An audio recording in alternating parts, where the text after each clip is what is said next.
है सर। बाहर तो आए मुनीर, बोलिए ना, अजान दे, बाहर आ जाए।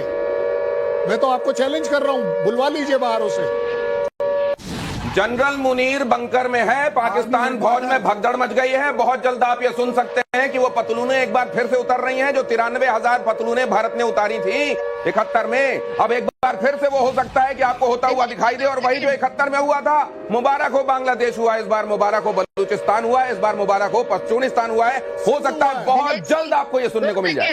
दिनेश जी, मैम जी, मैं आप जो बता रहे हो, क्यों ये मुल्ला मुनीर जो है जिहाद की बात कर रहा है, क्योंकि वही सीखा है। उनके जो पाकिस्तानी आर्मी का मोटो ही ये है, मैम, वो जो उसने उस दिन कहा था ना, वो जो उस दिन कहा था पासिंग आउट परेड के समय कि we are different from Hindus in all aspects of life, ये दिखाई दे रहा है। हिंदू कभी नहीं छोड़ता मैदान, सनातनी कभी मैदान नहीं छोड़ता।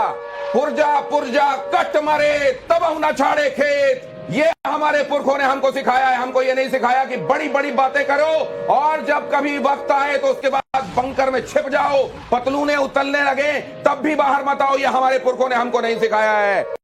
1.25 लाख से एक लड़ाऊं ता मैं गोविंद सिंह नाम कहाऊं। हमारे पुरखों ने, हमारे गुरुओं ने हमको ये सिखाया है। एयरफोर्स के पाक थे, देखिए धुआं धुआं कर दिया है पाकिस्तान के तमाम शहरों को। किसी भी शहर का नाम लीजिए, खास तौर से पंजाब का हाल बहुत बुरा है, खास तौर से लाहौर का हाल बहुत बुरा है। और यहां तो उधर अरब सागर से मारा जा रहा है, इधर से आर्मी पता चल रहा है किसी अज्ञात स्थान से पाकिस्तान के भीतर घुस गई है। और मुझको लगता है कि बहुत जल्द आप ये सुनने वाले हैं जो कहा गया था भारत की संसद में, क्या बात करते हैं, हम इसके लिए जान दे देंगे।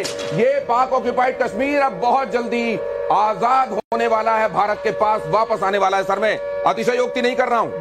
बिल्कुल आप जो कह रहे हैं, बिल्कुल सभी को इंतजार भी है। और वो दिन याद है जिस दिन संसद में हमारे गृह मंत्री ने कहा था कि ये हमारे लिए मरने और जीने का विषय है, इसके लिए हम जान दे देंगे, ये हमारा है और हम इसे लेकर रहेंगे। और जिस तरह से हम शुरू से आज सुबह से कहते आ रहे हैं कि विनाश काले विपरीत बुद्धि, इनकी बुद्धि तो विपरीत है ही, कायर हैं। आप देख रहे हैं कहाँ छुपा हुआ है मौलाना। लेकिन आज जो हो रहा है, हमारे संवाददाता जितेंद्र बिटलानी हमारे साथ जुड़े हुए। हितेन बिटलानी के पास जाते हैं। हितेन बिटलानी आपको बता रहे हैं गुजरात का क्या हाल है। बहरहाल आप ये आतिशबाजी देखते रहिए। Sit back and relax, sit back and relax. हमारी फौज ने ये कह दिया, आप निश्चिंत रहें। हमारा एक जवान जब आज बॉर्डर की तरफ रवाना हो रहा था और बहुत वायरल हुआ है, वो कह रहा था हो सकता है मैं ना लौटूं, हो सकता है मैं ना लौटूं, लेकिन भारत जिंदाबाद रहेगा। आइए हितेन बिटलानी के पास चलते हैं। देखिए यहां डार्कनेस से हमारे साथी रिपोर्ट कर रहे हैं पूरी जिम्मेदारी के साथ। ये कहा गया है कि कहीं पर भी लाइट नहीं होना चाहिए। हितेन, ये रही सही लाइट भी आप चाहें तो बुझा सकते हैं, कोई बात नहीं, हम आपकी आवाज सुन रहे हैं, बोलिए। लाइट ऑफ कीजिए, लाइट ऑफ कीजिए। तस्वीर दिखाता हूँ, ये भुज की तस्वीर है। लाइट मैं अपने विजय संकेत से कहूंगा कि लाइट ऑफ कर दे, क्योंकि पूरी तरह से ब्लैकआउट कर दिया गया है। 9:20 का समय था, ये ब्लैकआउट जो है भुज में किया गया। लेकिन धीरे धीरे 2-3 मिनट बाद खबर आई कि नखत्राना, नलिया, अबड़ासा, इन सब जगह पर ब्लैकआउट किया गया। उसके साथ बनासकांठा में वाव और सुईगाम इलाके के 24 गांव में ब्लैकआउट जो है पूरी तरीके से कर दिया गया है।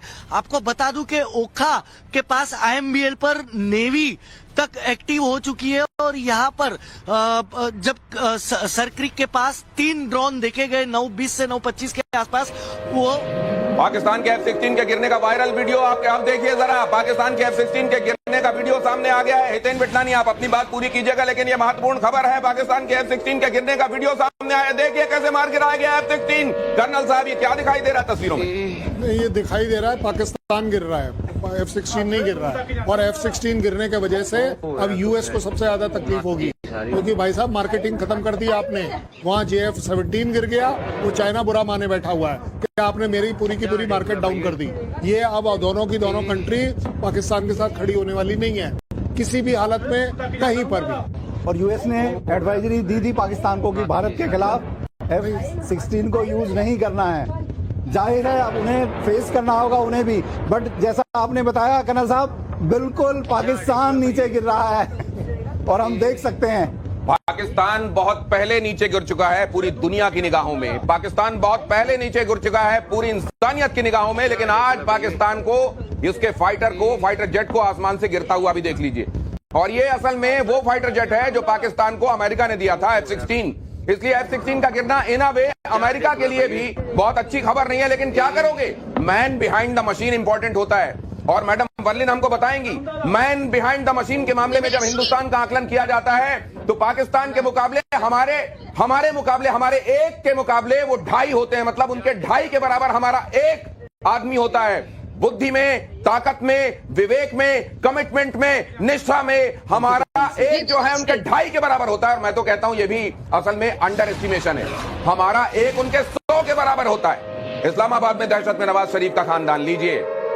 नवाज शरीफ, शहबाज शरीफ, नवाज शरीफ आज गए थे शहबाज शरीफ को समझाने कि छोटे क्या कर दिया, क्यों नहीं समझी मेरी बात, क्यों नहीं मान रहा है, तू बहुत बुरी मार खाएगा। मैं जानता हूं मोदी को, वो ऐसा आदमी है कि अगर उसका मन ठीक है, अगर वो दोस्त के तरीके से देखता है तो जन्मदिन पर बधाई भी दे सकता है, अचानक फ्लाइट रुकवा सकता है, मां को प्रणाम भी कर सकता है। लेकिन अगर उसका मूड खराब हो गया, अगर सनातन पर और हिंदुओं पर आंच आई तो फिर खैर मनाना, फिर यहां पे चूड़ियां टूटने लगेंगी। और अब देख ऑपरेशन सिंदूर शुरू हो गया। और वहां पर ये जो आप तबाही देख रहे हैं, ये प्रधानमंत्री नरेंद्र मोदी का सशक्त नेतृत्व है। एक बार जरा इस पर भी एनपी सिंह साहब आपका क्या होती है लीडरशिप, ये दिखा रहे हैं प्रधानमंत्री नरेंद्र मोदी। देखिए, हमारे जो प्रधानमंत्री हैं वो साक्षात रूप से जो हमारे जितने भी महाभारत, जितने महाकाव्य, जितनी हमारी जो सनातन की संस्कृति है वो उस पर चलते हैं। देखिए, धर्म का हमेशा साथ देते हैं, अधर्मियों का नाश एक हद तक कोशिश करते हैं। जिस तरह से महाभारत में श्री कृष्ण ने पूरी कोशिश की थी कि लड़ाई ना हो, हर तरह से मोदी जी ने ये पूरा प्रयास किया अपने टाइम में। लेकिन जब एक बात बिल्कुल उससे ऊपर उतर जाए पानी, तो फिर तो जो अधर्म के साथ है, अमित इशारा कर रहे हैं। अमित के पास फिर कोई अपडेट है? Amit please carry on. देखिए, दो चीजें हैं। एक तो जितने भी ड्रोन अटैक हुए थे उसको नाकाम कर दिया गया है। पाकिस्तान की तरफ से जितने भी ड्रोन अटैक थे वेस्टर्न बॉर्डर पर, उनके फेल किया गया। लेकिन उससे बड़ी खबर कि मुजफ्फराबाद में हमला शुरू हो गया। भारत की तरफ से मुजफ्फराबाद में जबरदस्त हमले किए गए हैं और वहां पर लगातार पहले जरा इस्लामाबाद, बाल बाल बचा है पाकिस्तान पीएम का घर। इस्लामाबाद में बाल बाल बचा है पाकिस्तान के पीएम का घर। इस्लामाबाद में 20 ठिकानों पर धमाके हुए हैं और बताया जा रहा है कि बाल बाल बचा है शहबाज शरीफ का घर। अपनी बात पूरी कीजिए अमित।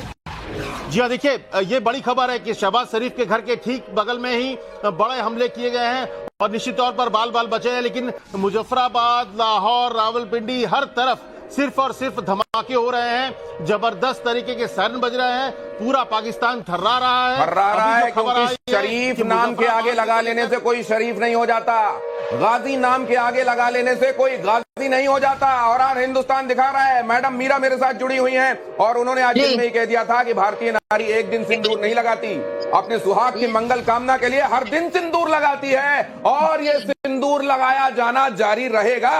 जी मैम। जी दिलीप जी, और एक और अपडेट आ रही है कि कुछ प्राइवेट जेट जो है वो कुछ टेक ऑफ करते दिखे गए इस्लामाबाद से।